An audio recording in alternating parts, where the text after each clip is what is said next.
Tonight, 5 Investigates has new evidence that local police departments are still struggling to climb out of a staffing crisis. And we've been telling you about this since the pandemic, but investigative reporter Eric Rasmussen also found glimmers of hope in the stories of 2 rookie police officers he introduced us to nearly 4 years ago. You know, Kevin, Lindsay, when I met these 2 guys, they were still just college students considering careers in law enforcement at a time when skeptics said no one wanted to be a cop anymore. So we decided to follow up. Copy. Copy, you can code on this. I have been out on my own on patrol for actually about a year now. Bohdan Sokolov is now one of 54 sworn members of the Mankato Public Safety Department. How's it going? It's great. I really do enjoy kind of everything I'm doing. In the new landscape of Minnesota law enforcement, he's exactly what we're looking for. This 24-year-old officer is a diamond in the rough. Just ask his commanding officer. He's ambitious, he's a problem solver, he wants to be out there in the community. To understand why we joined him out on patrol this year, you have to go back. That's due by Friday. All the way to 2021 in Dr. Pat Nelson's criminal justice class at Minnesota State University, Mankato. That's where we first spoke with Bo and 3 other students. People I knew would post things like, you know, if you're a cop, you know, I never want to see you again.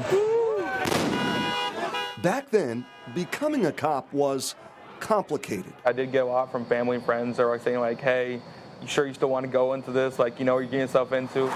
4 years later, we came back for an answer. I would do it every time again. No regrets? No regrets. How's your family feel about all this? I would say from the last time we spoke, they're a lot more supportive. I think they love that I'm able to find something that I'm really passionate about. The problem is, in Minnesota, there are not enough people like Bo to go around. Among many of the top 25 largest law enforcement agencies in the state, the numbers of officer applications are down since 5 Investigates started collecting that data in 2021.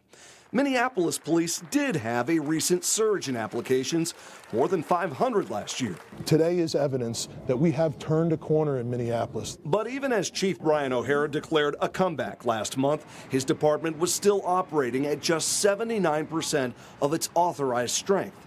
And look at this. Statewide data shows the percentage of applicants who actually passed the licensing exam has fallen nearly 10 points since 2021. The thing is in law enforcement, we always have those up and downs. We followed up with Pat Nelson, too.